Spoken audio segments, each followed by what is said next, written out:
সুপ্রভাত। সবাই কেমন আছেন? আশা করি সবাই ভালো আছেন। চলুন শুরু করি আজ নতুন দিনের গল্প। আজকে আমাদের পথ চলা জামশেদপুরকে নিয়ে।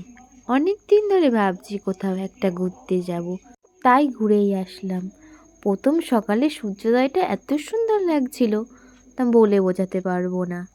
ঠান্ডা ঠান্ডা হাওয়ায় পরিবেশটা এত মনোমুগ্ধকর করে দিয়েছিল, তা বোঝানো যাবে না। এতই ঠান্ডা লাগছিল, লাস্ট টাইম স্টোলটা জড়িয়েই নিলাম। চলো এবার চাটা খেয়ে ফ্রেশ হয়ে নেওয়ার পালা। স্নান টান সেরে এবার চলে গেলাম ওখানকার এক মন্দিরে। যদিও সাথে আমার বর ছিল না, আমি একা একাই আরো সঙ্গীতের সাথে ঘুরেছিলাম, তাই নিজে নিজে সেলফি তুলতে হলো। এবার চলে আসলাম এই পার্কটায়। চলো দেখা যাক পার্কের মধ্যে প্রথমে একটি হাতির দেখা মিলল। যদিও তার পাখালি বাঁধা, তার নিজের ইচ্ছা মতন সে দূরেই যাচ্ছে। আমার খুব ভয়ই করছিল, তাও আমি হাঁটতে আসতে একটি সেলফি তুলেই নিয়েছি। দেখো হরিণটি কেমন করে তাকিয়ে আছে। চলো হাতি ভাই, তোমার সাথে আর একটা সেলফি তুলে নিই। যদিও আমার বর আসেনি, কি করবে, একা একাই তুলতে হচ্ছে সব। হরিণগুলোও ফিরে তাকাচ্ছে না একবার। এই দেখো আমাদের এক বিচ্ছু এসে গেছে। মামি, আমার ফটো তুলে দেবে না?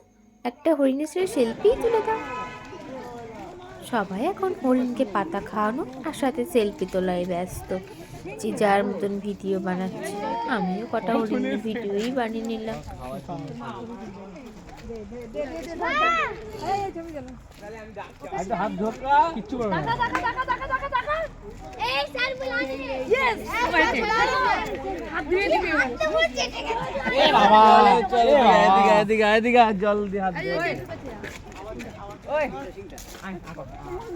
ওটা খাবে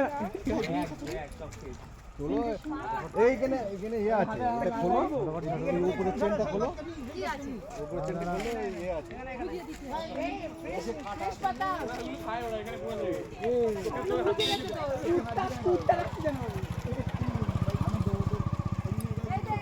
আবার একটা সেলফি।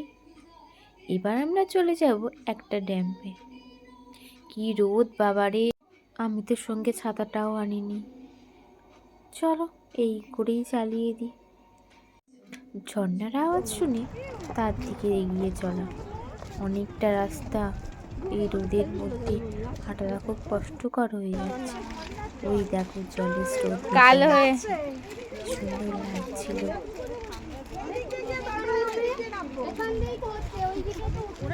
এখনো এতটা রাস্তা হেঁটে যেতে হবে আমাদের অনেকটা। যদিও এমনি সময় মালুম হয় না, এই রোদে একটু কষ্টটা হচ্ছিল। পাহাড়ি এলাকা, প্রচণ্ড তাপ, গা হাত পা যেন পুড়েই যাচ্ছিল।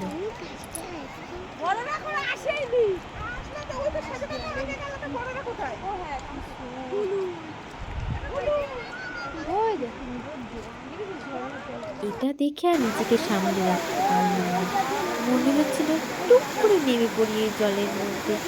আমার যে কি ইচ্ছা করছিল, প্রথমে তো সাহস পাইনি একা নামার। চুপ করে দাঁড়িয়ে দাঁড়িয়ে শুধু ভিডিও বানিয়ে যাচ্ছি।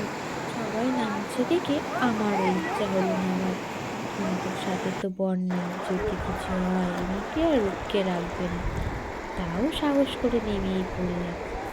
এই সময় বরকে খুব মিস করছিলাম। ও থাকলে হয়তো কতগুলো ফটো আর ভিডিও শ্যুট করে দিত। এসে আমি রাগ করে বসেছিলাম বরের উপর। কেন তুমি যাওনি? তোমার জন্য আমার ফটো তোলা হয়নি? রাগ করেছিলাম বলে তখন আমার ফটো তুলছে। এখন ফটো তুললে কি আর হয়? ওই সময় তো আর ফটো তোলা হয়নি আমার। রাগ অত সহজে ভাঙবে না আমার। চুপ করে আমি বসেই থাকবো। অনেকক্ষণ পর একটু রাগ ভাঙলোই, দুজন মিলে একটু সেলফি তুলে নিলাম। ভাবলাম এই সময়টা আর ফিরে পাবো না, যা আছে তাই তুলে নিই বাবা, পরে গিয়ে দেখতে তো পারবো। এবার চলে আসলাম খাওয়া দাওয়া সেরে টাটার জুবলি পার্কে। দেখো কত সেলফি তুলেছি আমরা, কত পোজে ফটো। যাক, বরটা একটু ফটো তুলতেই পারে আমার।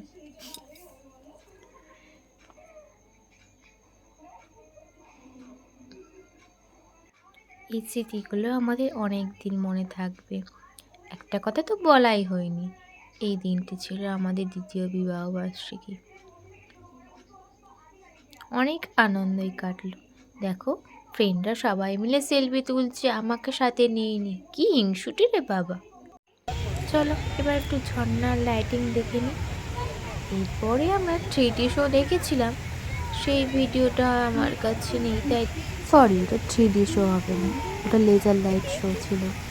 লেজার লাইট শোটা বেশ ভালোই ছিল, তবে ভিডিওটা আমার কাছে ছিল না, সেই সময় আমার ফোনের চার্জই ছিল না।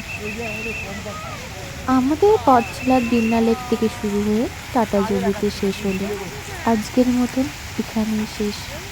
সবাই ভালো থাকবেন, সুস্থ থাকবেন।